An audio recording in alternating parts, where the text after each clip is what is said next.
Good day, here are the top stories of the Manila Times for October 28, 2021.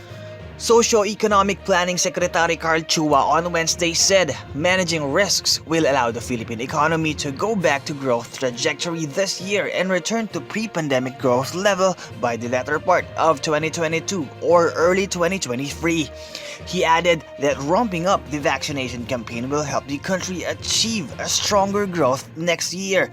Chua said the government started to better manage the risks by implementing the alert level system. Chua, who is also Director General of the National Economic Development Authority or NEDA, admitted that the long-run total cost of COVID-19 and the forced quarantine to present and future society is estimated at 41.4 trillion pesos.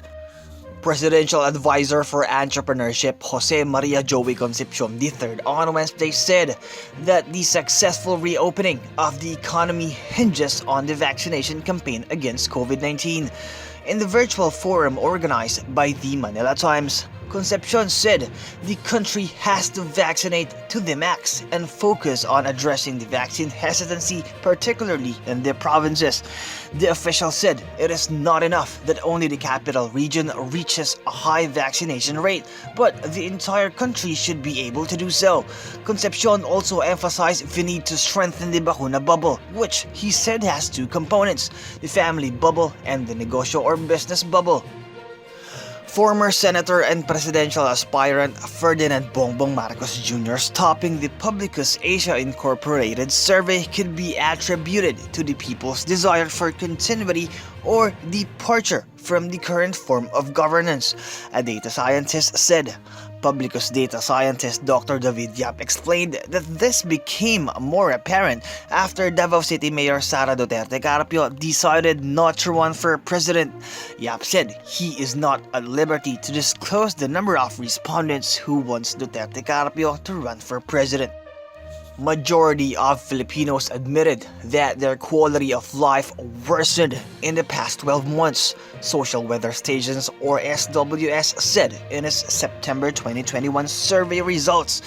It is said that 57% of those surveyed said that their life got worse or losers, while 13% said that it got better or gainers, resulting in a net gainer score of negative 44%. However, 29% of the respondents said that their life was the same. In world news, Helsinki, latte drinkers may in the future be sipping on Java source from a petri dish rather than a plantation, say scientists behind a new technique to grow what they hope to be sustainable coffee in a lab. Heikko Rescher said his team of researchers at the Finnish Technical Research Institute (VTT) believe their coffee would avoid many of the environmental pitfalls associated with the mass production of one of the world's favorite drinks. The coffee is not ground from the beans, but instead grown from a cluster of coffee plant cells under closely controlled temperature, light and oxygen conditions in a bioreactor. Once roasted, the powder can be brewed in exactly the same way as conventional coffee. Topping business, the government should put in place several reforms that will help micro and small firms grow amid the pandemic. World Bank Country Director for Brunei, Malaysia, Philippines, and Thailand, Jame Diop, during the Manila Times, let the future begin moving forward despite COVID-19 forum on Wednesday.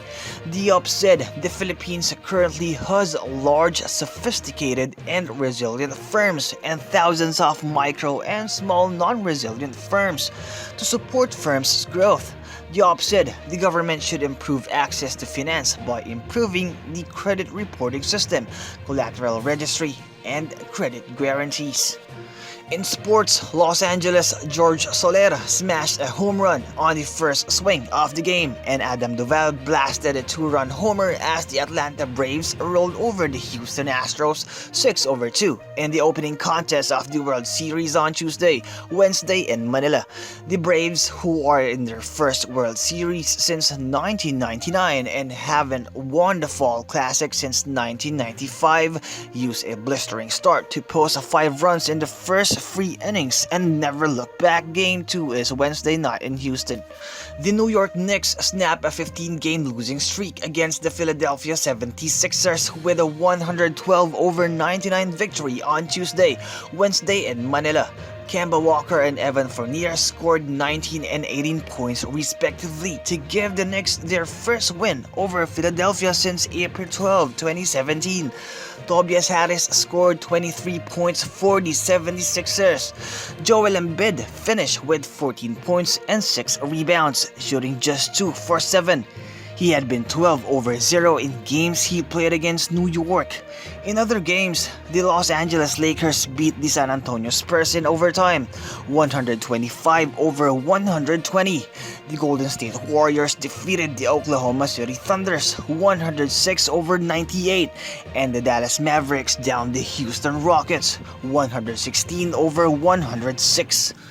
In today's editorial, the Times says, the demand for open spaces cannot be ignored following the thousands of people who flocked to the Dolomite Beach in Manila last weekend amid a pandemic. Read the full version on the opinion section of the paper or listen to the voice of the Times. Antonio Contreras, Yen Macabenta, and Ed Selagman are the columnists on the front page. Contreras writes about the pink debacle and how it benefits Bongbong Marcos. Macabenta talks about the energy crunch facing the world and the COP26 in Glasgow.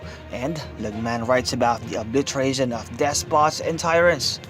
For more news and information, read the Manila Times, subscribe to its digital edition, or log on to www.manilatimes.net. Follow us on Facebook, Instagram, or Twitter, and keep up with the Times. This is Christian Crow Maghanoy reporting.